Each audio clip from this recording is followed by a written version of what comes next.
punca tabungan emas tak bertambah?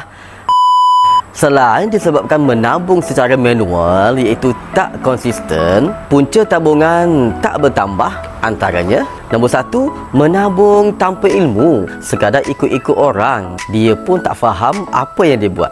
Sebuah buku pasal emas pun tak pernah baca, tapi harapkan dia dapat untung dengan emas. Ya, mustahil. Tanpa ilmu, emas tak akan membuatkan kita bertambah kaya. Yang kedua, nak tunggu harga emas paling rendah baru nak beli. Hakikatnya, tak siapa tahu bila harga emas paling rendah, kecuali bila dah jadi sejarah, iaitu tak boleh dibeli lagi. Yang pastinya, harga emas sekarang confirm lebih murah berbanding beberapa tahun akan datang, disebabkan faktor inflasi dan penurunan nilai ringgit.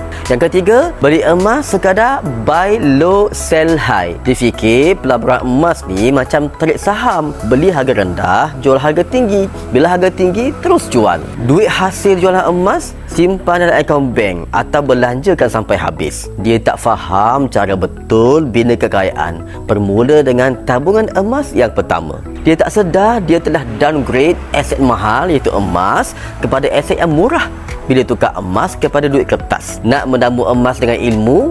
Boleh isi big biru, saya bantu.